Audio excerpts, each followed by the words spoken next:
रहीम। तमाम दोस्तों को वेलकम करते हैं अपने चैनल के ऊपर। और आज हमारी डिस्कशन अगेन जो है हमारे बहुत ही प्यारे मेहमान सैयद इमरान साहब को हमने इनवाइट किया है। और आज हम थोड़ा सा जो है वो 7E का जो मामला है, जैसा कि आपको पता है, ये तकरीबन पिछले फाइनेंस एक्ट में आया और उसके बाद जो है इसके ऊपर डिस्कशन हो रही है।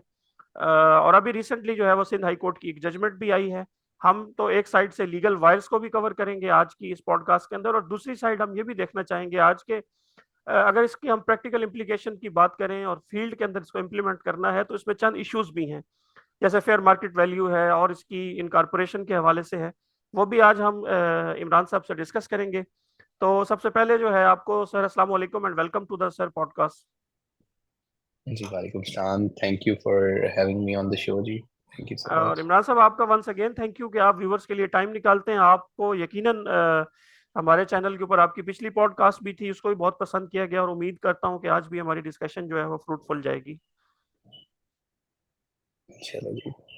दैट्स तो सर, थोड़ा सा 7E, जैसा कि आपको पता है कि गवर्नमेंट जो है वो इस वक्त जो है वो चाह रही है कि थोड़ा सा हम मैन्युफैक्चरिंग साइड के ऊपर जाएं। और ये जो हमने कसिनो इकोनॉमी एक बनाई हुई है जिसमें हम लोग प्रॉपर्टी और फाइलें और उसी का ही रेट बढ़ा जा रहा है, और एक स्पेकुलेटिव किस्म का इन्वायरमेंट इकोनॉमी के अंदर बना हुआ है। सबसे ज्यादा लोगों ने पैसे जो हैं वो हमारे यहाँ तो रियल स्टेट और प्रॉपर्टी के अंदर ही पार्क किए हुए हैं। तो इस चीज को कर्टेल करने के लिए अपनी तरफ से, मैं ये अपनी तरफ से अगेन ये बात कर रहा हूँ कि गवर्नमेंट ने एक अटेम्प्ट की कि इसको डिस्करेज किया जाए। लोगों ने जो अप्रिसिएशन के लिए प्रॉपर्टी होल्ड की हुई है, आइडल प्लॉट्स हैं, उसके ऊपर जो है वो टैक्स किया जाए। तो उन्होंने ये 7E का मामला ले आया, लेकिन 7E जैसे ही आया तो उसके बाद जो है वो एक कॉन्स्टिट्यूशनल बहस शुरू हो गई। तो क्या फेडरल के पास ये जो है वो प्रोरेगेटिव था भी कि वो इसको इम्प्लीमेंट कर सकती है, क्या फेडरल टैक्स ले सकती है, नहीं ले सकती। तो ये सारी सर बहस जो है वो शुरू हो चुकी थी। और अभी रिसेंटली जजमेंट आई है जिस हवाले से हम आज आपसे बात भी करेंगे। तो सबसे पहले तो सर आपसे मेरा जो सवाल ये बनता है कि आपकी जो है थॉट्स क्या हैं कि क्या वाकई फेडरल जो है इसके ऊपर टैक्स ले सकती है, नहीं ले सकती, क्या ये वाकई इनकम है, और ये डीम का जो कॉन्सेप्ट लेके आए हैं, इस पे सर आपकी ओपनिंग थॉट्स क्या हैं? बेसिकली जो सिंध हाई कोर्ट की जजमेंट है वही आपको समरी उसकी मैं दे देता हूँ। उन्होंने उनके सामने जो है वो पिटिशनर्स गए और उन्होंने इसकी वायर्स को चैलेंज किया, जो सेक्शन 7 ही है एसेंशियली। जब ये इंट्रोड्यूस हुआ था फाइनेंस बिल के थ्रू, उस टाइम से ही कंट्रोवर्सी राइज हो गई थी। उस टाइम पे उन्होंने स्पेसिफिकली मूवेबल प्रॉपर्टी डिफाइन किया हुआ था। लेटर ऑन जब वो लोगों की तरफ से जो है इसके ऊपर एक काउंटर नैरेटिव शुरू हुआ, तो उन्होंने एक्ट के अंदर उसको चेंज कर लिया और एक्ट पास होने के टाइम पे इसको उन्होंने गाइज दे दिया कैपिटल एसेट का। अदरवाइज जो डेफिनेशन है वो essentially still it's the same. वो डील करती है जो आपका इमोरल प्रॉपर्टीज हैं उसके रिलेटेड। सिंध हाई कोर्ट के सामने यही चीजें रखी गई हैं। उनको कहा गया कि एंट्री नंबर 50 है, जो कि बेसिकली फेडरल लेजिस्लेशन है, जो कि फेडरेशन की या फेडरल गवर्नमेंट की जो लेजिस्लेटिव कॉम्पिटेंसी है उसको डिफाइन करती है। कॉन्स्टिट्यूशन के अंदर ये प्रोवाइडेड है। उसके अंदर लोगों का यही अंडरस्टैंडिंग थी कि ये शायद एंट्री नंबर 50 के अंदर जो है वो फॉल कर रहा है। और उसके तहत जो है ये टैक्स लेवी किया गया है। और उस पे मैं जस्ट फॉर ब्रेविटी अगर आपको रीड आउट कर दूं, तो वो एंट्री 50 जो है वो फेडरल लेजिस्लेटिव लिस्ट की, वो है taxes on capital value of assets not including taxes on immovable property. तो जो कि इस प्लेन रीडिंग से ऐसा नजर आता है कि इसमें जो है इमूवेबल प्रॉपर्टी जो है वो शामिल नहीं है, और कैपिटल वैल्यू ऑफ एसेट्स के ऊपर टैक्स है। तो वो क्योंकि लिखा हुआ भी कुछ जो है वो इसी तरीके के फॉर्म में था, तो वो कैपिटल एसेट्स लिखा हुआ था। तो लोगों ने समझा कि ये एंट्री 50 के तहत जो है इसको टैक्स किया जा रहा है। 50 जो है वो कंट्रोवर्सी ये थी कि जैसे कि तमाम प्रैक्टिशनर्स की शायद अंडरस्टैंडिंग थी इनिशियली सबकी, ये एंट्री 50 के तहत शायद जो है ये टैक्स लेवी किया जा रहा है। लेकिन एफपीआर ने जो है बड़े इंटरेस्टिंगली जो है वो उसको जो सिंध हाई कोर्ट के सामने अपना केस पुट अप किया, वो ये किया कि ये बेसिकली एसेंशियली उन्होंने डीम्ड रेंटल इनकम है जिसको टैक्स किया है, और वो एंट्री 50 नहीं है बल्कि एंट्री नंबर 47 की कॉम्पिटेंस के अंदर है, which is essentially taxes on income. ठीक है। और इसलिए उन्होंने कहा कि जो यहीं के ये कहा जा रहा है कि मूवल प्रॉपर्टी के ऊपर टैक्स नहीं हो सकता है under legislative competence under entry 50, तो वो बात ही फिर खत्म हो जाती है। और इसी चीज को सिंध हाई कोर्ट ने अपहोल्ड किया है, और उन्होंने जो एम्फसाइज किया है और जो रिलायंस लिया है वो सुप्रीम कोर्ट की जजमेंट है, जो कि इलाही कॉटन मिल्स की है, जिसमें डीम्ड इनकम को जो है उन सुप्रीम कोर्ट ने अपहोल्ड किया। तो उसके ऊपर उन्होंने रिलायंस लेते हुए ये कहा है कि ये एंट्री 47 के अंदर क्योंकि ये है, और उन्होंने कहा कि लेजिस्लेचर के पास पावर है कि वो फिक्शन ऑफ लॉ के तहत कोई जो है चीजें अज्यूम कर सकती है। तो वो उन्होंने उसको इसके अकॉर्डिंगली जो है वो कंक्लूड किया। तो ये बेसिकली सिंध हाई कोर्ट की कंक्लूजन है उसके अंदर। अब इसमें देखना की चीज ये है कि इन पिथ एंड सब्सटेंस, जो कि अकाउंटिंग ये एक लीगल मैक्सिम है, और जो अकाउंटिंग टर्मिनोलॉजी है वो है सब्सटेंस ओवर फॉर्म की। तो क्या ये जो टैक्सेशन है ये क्या रेंटल की ही ऊपर है, जैसे कि एफबीआर क्लेम कर रहा है, या जो है ये इन पे इन सब्सटेंस या इन केस के सब्सटेंस ऑफ फॉर्म में अगर हम देखें तो ये जो है एसेंशियली, ये मेरा पर्सनल ओपिनियन है कि अनरियलाइज्ड कैपिटल गेन्स जो है उसको जो है बेसिकली टैक्स किया जा रहा है इसके अंडर सेक्शन 7E जो है। क्योंकि जो एक सबसे एक बेसिक क्वेश्चन बनता है कि से कि ये एक डीम्ड रेंटल इनकम है और उसकी इनकम हम उस पर टैक्स दे देते हैं, कोरिस्पॉन्डिंगली ऑब्वियसली इसके अगेंस्ट एक वेल्थ स्टेटमेंट भी फाइल होगी, ठीक है, वहां पे ये इनकम जाएगी in the reconciliation as interest. तो कोरिस्पॉन्डिंग इसके अगेंस्ट क्या एंट्री डलेगी, क्या एसेट जो है वो हम उसको कोई एसेट रिकग्नाइज करेंगे, या वहां पे इसको जो है ये क्या एडजस्टमेंट उसके अगेंस्ट देंगे। तो जो मेरी एक हम्बल ओपिनियन है वो ये है कि इसको को रिलेट हम कर सकते हैं इस तरीके से कि अगर अगर आप आईएफआरएस की अंडरस्टैंडिंग है या अकाउंटिंग की थोड़ी अंडरस्टैंडिंग है, तो बेसिकली रीवैल्यूएशन अगर किसी एसेट की होती है तो वहां पे क्या होता है कि बैलेंस शीट के अंदर एसेट रीवैल्यू होगी, और अगर वो अपवर्ड्स रीवैल्यू होता है तो वहां पे एसेट जो है वो एनहांस हो जाता है, और कोरिस्पॉन्डिंगली एक इनकम जो है वो भी जो कि नोशनल नेचर की कह सकते हैं, या आप कह सकते हैं कि वो रियलाइज भी है, वो आप रिकग्नाइज कर लेते हैं अपने प्रॉफिट एंड लॉस के अंदर। तो ये एक कोरिस्पॉन्डिंग उसी तरह की एंट्री है। So essentially this is an unrealised capital gains को जो है वो टैक्स किया गया है यहाँ पे।